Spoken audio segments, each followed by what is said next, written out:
चुनाव आते हैं, नेता आते हैं, बड़े बड़े वादे करते हैं और चुनाव खत्म होते ही सब गायब हो जाते हैं। लेकिन सवाल है, सीते पार के लोगों को आखिर कब मिलेगा उनका हक?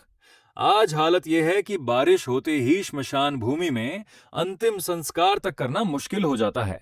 हाल ही में ऐसी नौबत आई कि मृत व्यक्ति को सम्मान पूर्वक अंतिम विदाई देने के लिए अंतिम यात्रा सीते पार से सीधे नवेजरी मोक्ष धाम तक ले जानी पड़ी।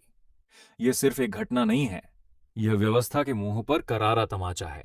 जिस गांव में विकास के बड़े बड़े दावे किए जाते हैं, उसी गांव में लोगों को अपने ही मृत परिजन का अंतिम संस्कार करने के लिए दूसरे गांव जाना पड़े।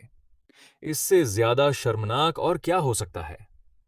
अब ग्रामीणों को आश्वासन नहीं चाहिए, घोषणाएं नहीं चाहिए, झूठे वादे नहीं चाहिए। सीते पार में तुरंत पक्का मोक्ष धाम बनाइए, शेड बनाइए, पानी की निकासी की व्यवस्था कीजिए। पहले मोक्ष धाम बनाइए, फिर विकास की बातें कीजिए। अब अगर प्रशासन और जनप्रतिनिधि फिर भी नहीं जागे, तो सीते पार की जनता अपनी आवाज बुलंद करेगी। यह चेतावनी नहीं, यह अपने अधिकार के लिए उठती हुई जनता की आवाज है। सीते पार पूछ रहा है, आखिर हमारा मोक्ष धाम कब बनेगा? सीतेपार गावामध्ये स्मशानभूमीवर छत नसल्यामुळे भर पावसात अंत्यसंस्कार करणे हे अशक्य आहे आणि अशीच आमच्या गावामध्ये काल घडलेली आहे। काल आमच्या गावात एक अंत्यविधी झाली।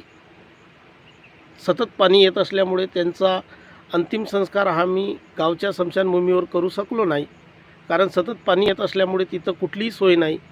म्हणून आम्हाला ती अंत्ययात्रा नवेजरी मोक्षधाम इथं जाऊन करावी लागली। ही आम्हा गावासाठी लाजिरवाणी गोष्ट आहे। तरी शासनाने सीतेपार लवकर स्मशानभूमीवर स्मशान शेड, लोकांना बसण्यासाठी जागा आणि पाणी सोय उपलब्ध करून द्यावी, हीच आम्ही सीतेपाराची आणि माझी सुद्धा इच्छा आहे।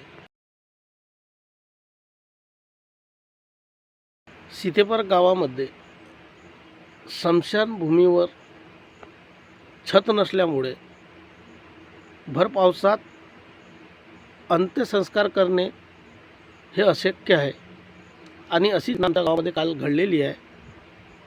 काल आमच्या गावात एक अंत्यविधी झाली। सतत पाणी येत असल्यामुळे त्यांचा अंतिम संस्कार आम्ही गावच्या स्मशानभूमीवर करू शकलो नाही, कारण सतत पाणी येत असल्यामुळे तिथं कुठलीही सोय नाही। म्हणून आम्हाला ती अंत्ययात्रा नवेजरी मोक्षधाम इथं जाऊन करावी लागली। ही आम्हा गावासाठी लाजिरवाणी गोष्ट आहे। तरी शासनाने सीतेपार लवकर स्मशानभूमीवर स्मशान शेड, लोकांना बसण्यासाठी जागा आणि पाणी सोय उपलब्ध करून द्यावी, हीच आम्ही सीतेपाराची आणि माझी सुद्धा इच्छा आहे।